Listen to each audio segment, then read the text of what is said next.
Hello. Welcome again to Waiting and Doing, where we wait according to God's pace and we do according to God's ways. And naming salamat ulit sa lahat ng mga nagsusupport dito sa channel na to, in our TikTok and our YouTube channel. I have come across this book. This is a great book. There are some realizations when I read this book, and I hope that you also have this encounter with the realities of being a Christian. This book is called Emotionally Healthy Spirituality. The author of this book is Peter Scazzero, and let us journey to the different chapters of the book and walk with me as we go through the different concepts and principles of the book. It says in 2 Corinthians 5:17, "Therefore, if anyone is in Christ, he is a new creation. The old has passed away. Behold, the new has come." Kapag na-encounter natin itong verse na to, we automatically look at ourselves and think, wow, bago na, I am a new creation. The old things have already passed away and the new things have come. And you set some expectations on yourself, what you ought to be, kung ano ka ba dapat at kung ano yung hindi ka na dapat. Pero being a Christian, you could easily attest to the fact na kahit tayo mga Kristiyano na meron tayong mga nagagawa na hindi kaaya-aya sa mata ng Diyos. So how can you explain that? Is it a reality that you need to accept, or hindi ito yung dapat nating isipin?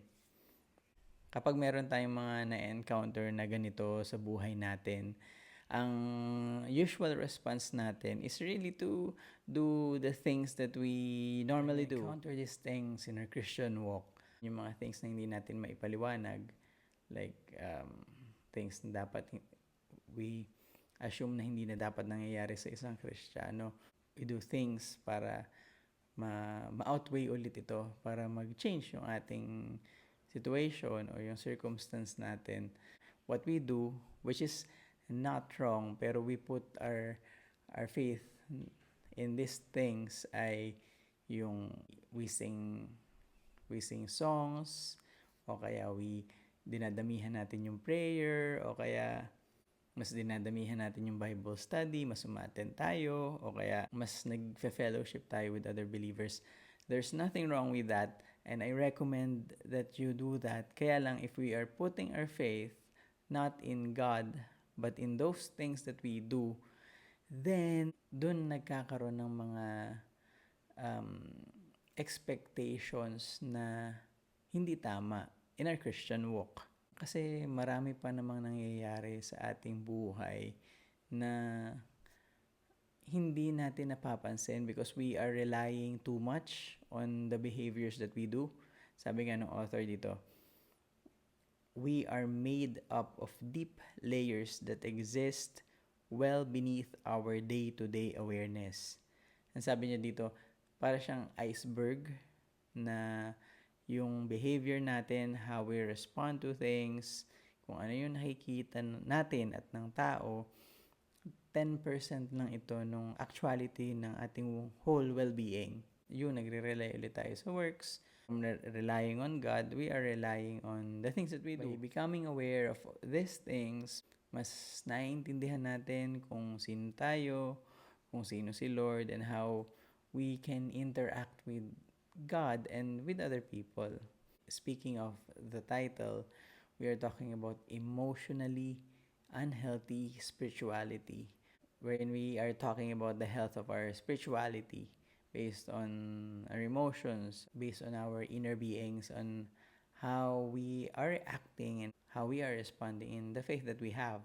So sinabi dito ni author na meron tayong mga symptoms that we can watch out for, where we can say na unhealthy na pala yung aking mga ginagawa as a Christian. Because of the circumstances that we may be having, meron tayong mga different responses to these things. Una, using God to run from God.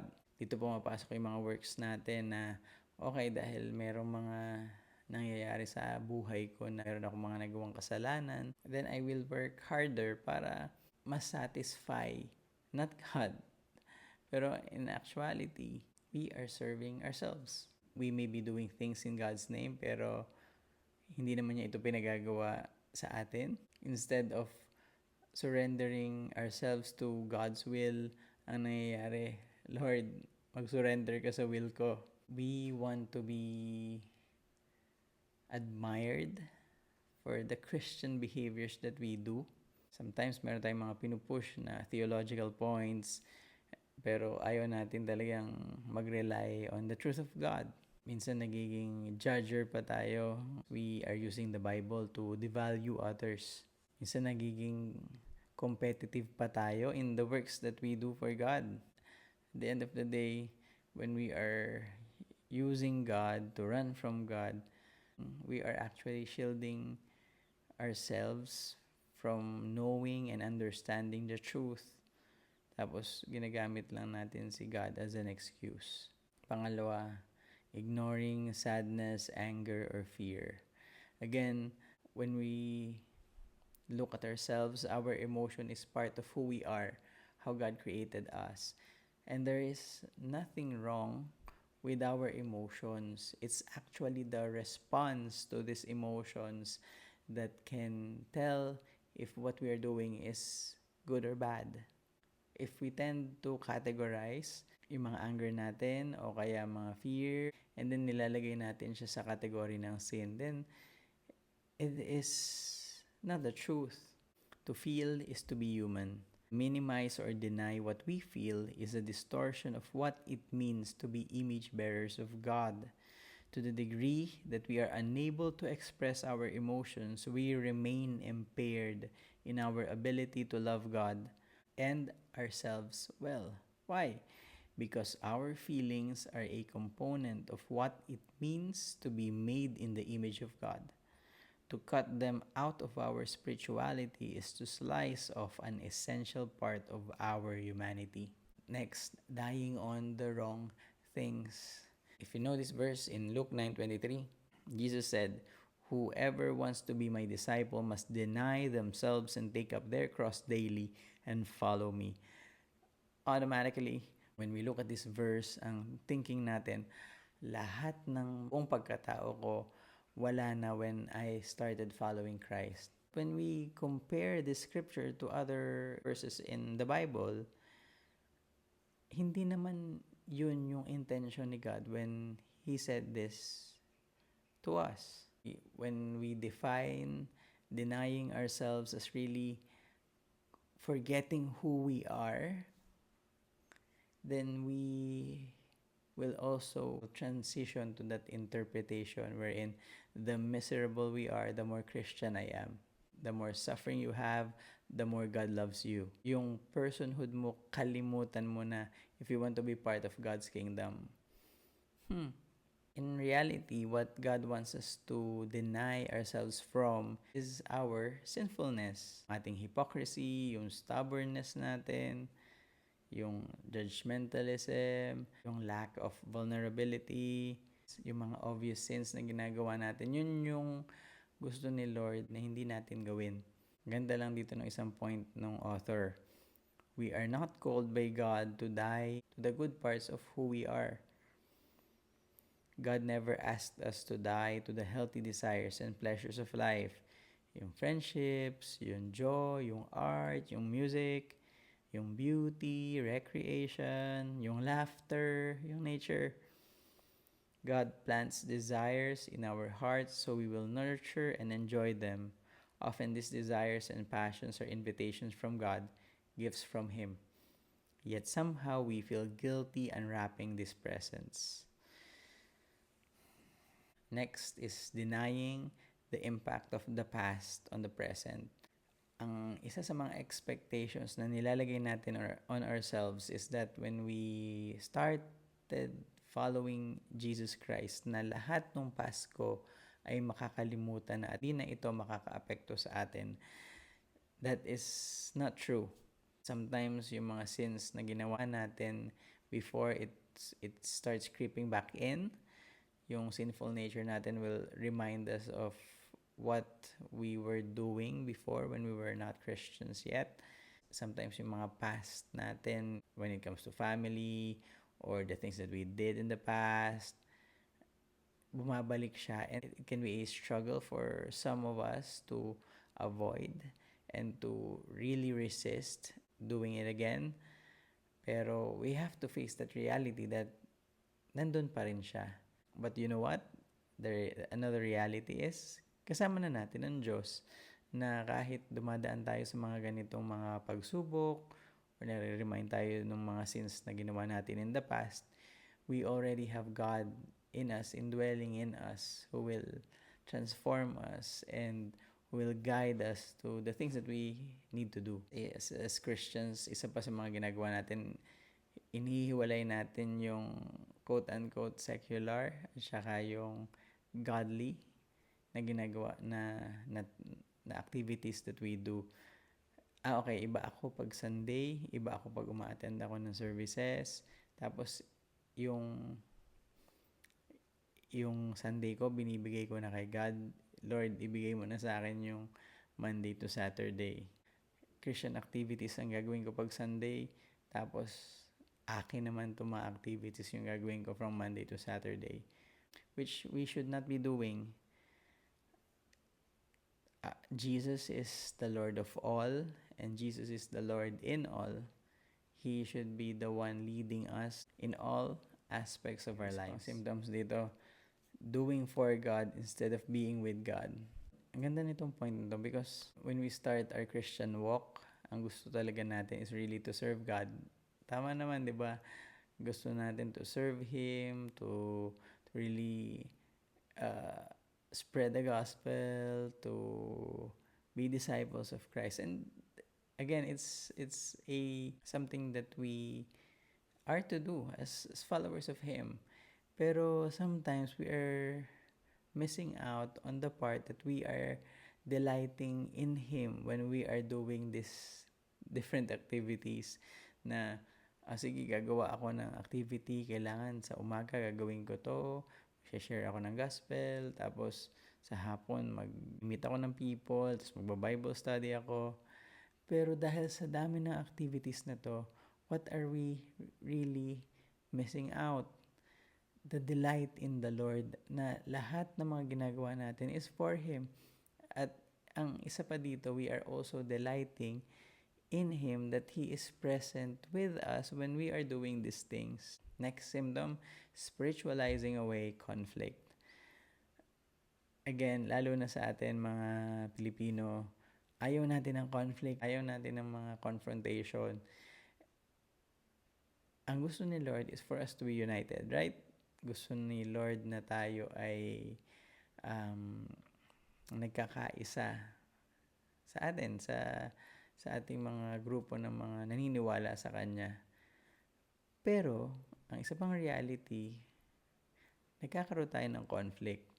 And sometimes, we tend to cover up the conflict, tapos we hide it in the guise of unity. Pero, ang nangyayari, hindi man tayo nag-uusap o wala man tayo na-mention about the conflict, nangyayari, hindi naman nagiging okay. Ang heart natin is not okay. Ang mind natin is always thinking about that person.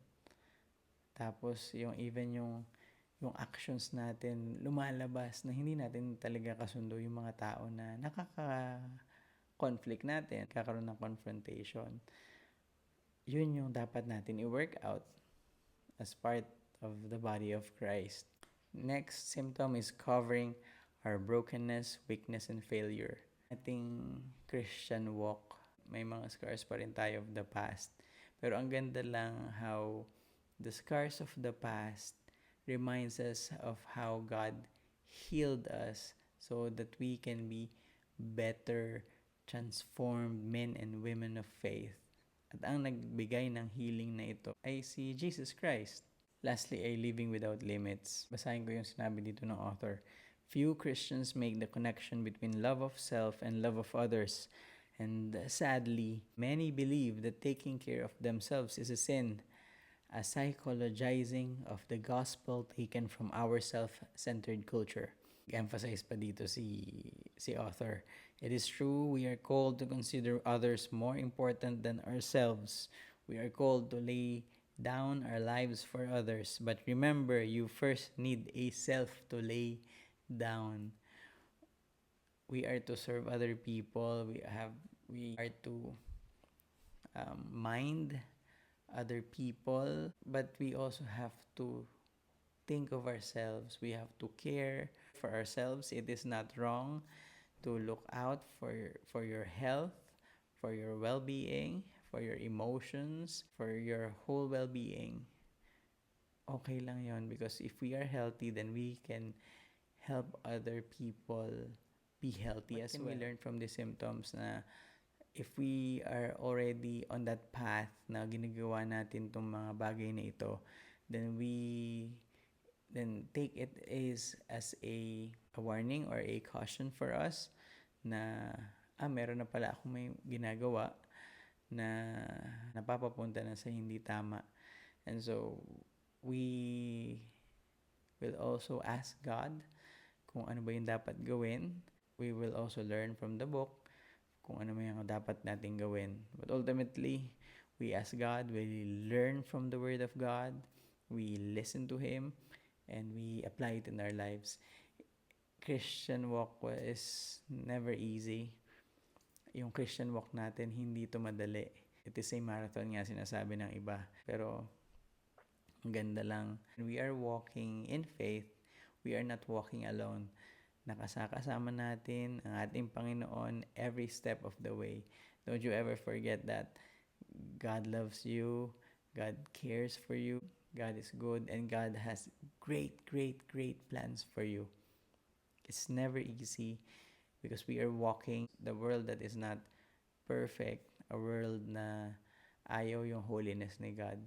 Pero we thank the Lord na even if we were once part of this world, na tayo mismo, we are rebelling against God, siya pa rin yung lumapit sa atin. He is offering that gift of forgiveness, the gift of salvation. And we are only to believe in Him, that He died for our sins and He resurrected from the dead. Trust Him, rely on Him, and depend on Him sa bawat hakbang na ginagawa natin sa ating buhay. That is somehow a summary of the first chapter of the book. And thank you for being here. Thank you for listening. And I still want to connect to you. I still want to hear from you. So comment lang, send me a message. If you are asking for prayers, I can pray for you. It's also a reminder that the Holy Spirit that works in me is the same Holy Spirit that works in you. Let me just pray for you, Lord. Thank you for the life of this man, this woman of faith. Thank you, Lord, for giving him or her and the opportunity, the strength, the wisdom to continually pursue you, to know you more, to seek you, and to love you. Ay po salamat, Lord, for this great opportunity to know who you are. Maraming po salamat, Panginoon, sa kaligtasan na binigay niyo sa amin. We ask God to take care of our hearts, take care of our minds, take care of our whole well-being. And we also want to pray for our families, our friends, and even all the people that surrounds us, Lord, that they may also know you and receive you as their Lord and Savior. Maraming salamat, Panginoon. In Jesus' name we pray. Amen and amen.